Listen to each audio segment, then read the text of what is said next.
Once revered as the fourth estate, America's free press has gone from being the keepers of the flame to becoming professional arsonists on behalf of Nancy Pelosi and her liberal leftist gang. On Joe Biden's watch, Gaza is burning, gas prices are soaring, Russians have hacked a pipeline that supplies 45% of the fuel for the entire East Coast, and the total number of undocumented immigrants that have crossed our border illegally and gotten away exceeds 200,000 souls, whereabouts unknown, state of mind, who's to say? Now you would think, for news organizations that truly believe Donald Trump could destroy humanity with just one tweet, this would be major news worthy of coverage. And yet if you watch CNN or MSNBC, or if you happen to pick up the New York Times, it would appear that none of the above are even on the short list of problems currently facing America. They oust Liz Cheney, who chose patriotism, while at the same time continue to play footsie and to coddle the extremists in their party like Marjorie Taylor Greene. Liz Cheney is a true conservative. As Ryan said, she has better ratings across the board. But. Yeah, there's always a but. But, quote, Elise satisfies the litmus test. And that litmus test is she is pro-Trump. Because the left really cares about all those things. Let's be very clear about what's happening here, folks. The people who accuse conservatives of consuming alternative news have created an alternate reality to hide the fact that the world on their watch has gone to hell in a handbasket.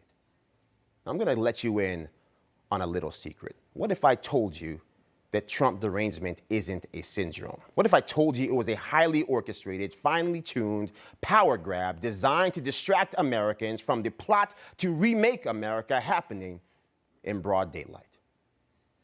Terrorists have fired thousands of rockets into the heart of Jerusalem, undermining our strongest ally for peace in the Middle East. And the lead story from your cable news dial was not America needs to stand with the Jewish state of Israel.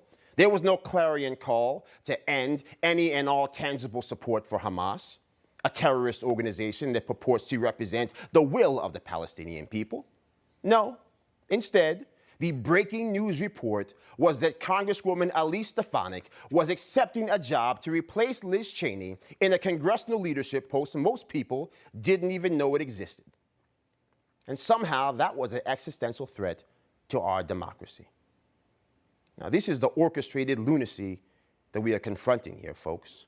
We're witnessing China form a $400 billion 25-year alliance with Iran. They've effectively become the chief underwriter for a nation that wants to see America destroyed and doesn't believe Israel should even exist.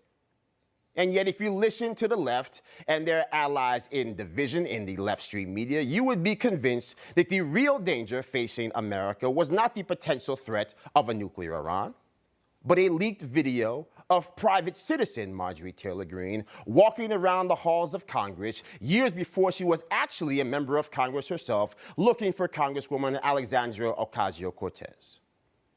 So hear me clearly, folks. This is not an accident. CNN and MSNBC mentioned Marjorie Taylor Greene 472 times and 383 times, respectively. And that was just in the month of January alone.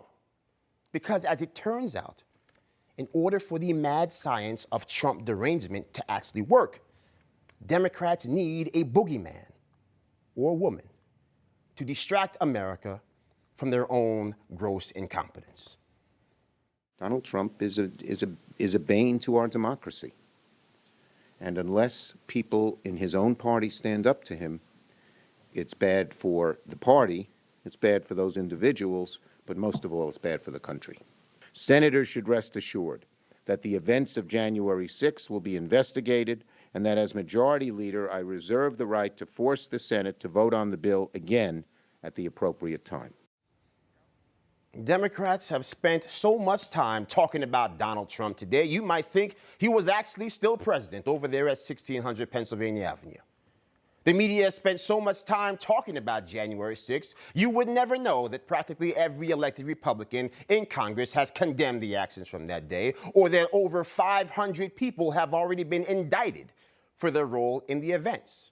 I'll say that again. Over 500 people indicted. This is what's happening here. And so it turns out the investigation that Chuck Schumer is so desperately trying to get a vote on, this investigation the media insists Republicans are blocking, as it turns out that investigation is already well underway under the control of a Joe Biden Department of Justice. There's a motivation behind this alternative reality they've created where a Trump tweet is more dangerous than actual rockets being fired by Hamas. The left-wing media is being forced to confront reality that the big lie of 2020 is really bursting onto the scene. And it's not about the 2020 election. It's about China's COVID deception. Now, from the start, there was reason to believe that this virus, which had all the telltale signs of a pathogen that had escaped a lab, did just that. Over a year ago, we had experts and voices on the right that didn't buy into the notion that this virus that came into our lives by virtue of a bat and a wet market. But the storytellers in liberal media, well, they preferred a narrative that was a little more naturally occurring, an accident that they could blame our president for and say that he mishandled the response. And it was a naked attempt to do anything and everything to destroy Donald Trump. And anyone who suggested that it may have come from a lab, well, they were just tinfoil hat wearing conspiracy theorists. Something you probably have heard from a certain corner of the right is this theory that the coronavirus, quote, escaped from the lab. It sounds like something from a Marvel movie or a comic book. It sounds like they're talking about a man-made virus that China was weaponizing that got out of control. We don't need to invoke conspiracy theories. It's just basic biology. The conspiracy theories fill the void. Well, election's over, folks. Evil Orange Man is gone, and while none of the facts have changed, accordingly, the organizing theory of this virus escaped from a lab is now acceptable. And so it's time for us to start demanding some answers. If the media really cares about how much this virus has done to society, why are they interested in doing a deep dive on the origins? Because perhaps then the media would be forced to put their friends on the left in the hot seat. Perhaps they would be forced to ask why Joe Biden would reestablish ties with the World Health Organization when they're in the pocket of a country responsible for this mess. The media would have to acknowledge their role in shutting down and silencing legitimate scientific inquiry. They would have to acknowledge that their shining Dr. Fauci on a hill is actually a mistake factory who should have never been allowed to speak on the public's behalf and should never be allowed to speak on our behalf again. And so America, my message to you is quite clear.